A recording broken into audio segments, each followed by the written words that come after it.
ಸಾಮಾನ್ಯವಾಗಿ ಹಳ್ಳಿ ಪಕ್ಕ ಸಿಗುವ ಯಕ್ಷಗಂಧ ಅಥವಾ ಅಶ್ವಗಂಧ ಗಿಡದಲ್ಲಿ 10 ಹಲವು ಆರೋಗ್ಯ ಪ್ರಯೋಜನಗಳು ಇವೆ.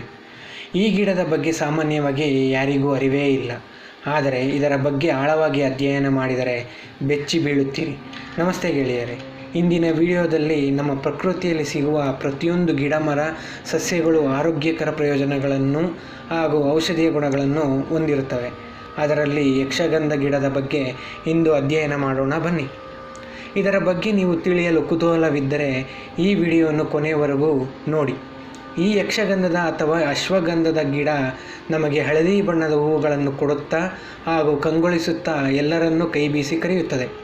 ಇದರ ಬಣ್ಣದ ಹೂಗಳೇ ಜನರಿಗೆ ಅತ್ಯಂತ ಪ್ರಿಯವಾದ ಗಿಡವಾಗಿ ಎಲ್ಲರ ಮೆಚ್ಚುಗೆಯನ್ನು ಪಡೆದಿದೆ.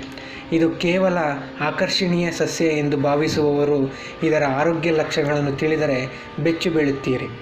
ಸಾಮಾನ್ಯವಾಗಿ ಯಕ್ಷಗಂಧ ಸಸ್ಯ ಮತ್ತು ಇದರ ಹಣ್ಣುಗಳು ಮಧುಮೇಹ ರೋಗವನ್ನು ನಿಯಂತ್ರಿಸಲು ಸಹಾಯ ಮಾಡುತ್ತದೆ. ದೇಹದಲ್ಲಿರುವ ಸಕ್ಕರೆಯ ಮಟ್ಟವನ್ನು ಕಡಿಮೆಗೊಳಿಸಿ ಮಧುಮೇಹವನ್ನು ನಿಯಂತ್ರಣದಲ್ಲಿಟ್ಟುಕೊಳ್ಳಲು ಸಹಾಯ ಮಾಡುತ್ತದೆ.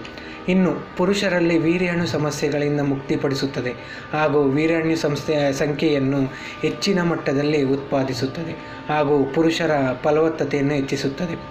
ಮತ್ತು ಈ ಯಕ್ಷಗಂಧ ಗಿಡದ ಸೇವನೆಯಿಂದ ಹೃದಯ ಸಂಬಂಧಿ ಕಾಯಿಲೆಗಳನ್ನು ಹೋಗಲಾಡಿಸಲು ಕೆಲಸವನ್ನು ಮಾಡುತ್ತದೆ.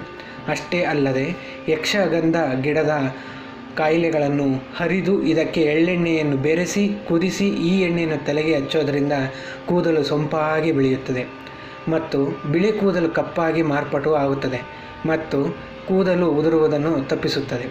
ಇನ್ನು ಈ ಯಕ್ಷಗಂಧ ಗಿಡದ ಕಷಾಯವನ್ನು ಕುಡಿಯುವುದರಿಂದ ಶೀತ, ನೆಗಡಿ, ತಲೆನೋವು ಮತ್ತು ಮಾನಸಿಕ ಖಿನ್ನತೆಯಿಂದ ದೂರ ಆಗ್ಬೋದು. ಇನ್ನು ಕಣ್ಣಿನ ಸಮಸ್ಯೆಗಳಿಗೂ ಯಕ್ಷಗಾನ ಸಸ್ಯವನ್ನು ಬಳಕೆ ಮಾಡುತ್ತಾರೆ. ಇದರ ಸೇವನೆ ಮಾಡುವುದರಿಂದ ಕಣ್ಣಿನ ಆರೋಗ್ಯದ ದೃಷ್ಟಿಯನ್ನು ಹೆಚ್ಚಿಸಿಕೊಳ್ಳಬಹುದು. ಅಷ್ಟೇ ಅಲ್ಲದೆ ಇದು ರೋಗನಿರೋಧಕ ಶಕ್ತಿಯನ್ನು ಹೆಚ್ಚಿಸುತ್ತದೆ. ನಮ್ಮ ದೇಹದಲ್ಲಿ ರೋಗನಿರೋಧಕ ಶಕ್ತಿ ಹೆಚ್ಚಾಗಿದ್ದರೆ ಯಾವುದೇ ರೋಗಗಳ ವಿರುದ್ಧ ಹೋರಾಡಲು ನಮ್ಮ ದೇಹವು ಯಾವಾಗಲೂ ಸಿದ್ಧವಾಗಿರುತ್ತೆ. ಮತ್ತು ದಂತ ಸಮಸ್ಯೆಗಳಿಗೆ ಮತ್ತು ಬಾಯಿಯ ಹುಣ್ಣು ಸಮಸ್ಯೆಗಳನ್ನು ಉಪಶಮನ ಮಾಡುವಲ್ಲಿ ಪ್ರಮುಖ ಪಾತ್ರ ಈ ಗಿಡ ವಹಿಸುತ್ತದೆ. ಇದರೊಟ್ಟಿಗೆ ಹೃದಯ ಸಂಬಂಧಿ ಕಾಯಿಲೆಗಳನ್ನು ಹೋಗಲಾಡಿಸುತ್ತದೆ. ಹೃದಯವನ್ನು ಆರೋಗ್ಯವಾಗಿಡಲು ಈ ಗಿಡವು ಸಹಾಯ ಮಾಡುತ್ತದೆ.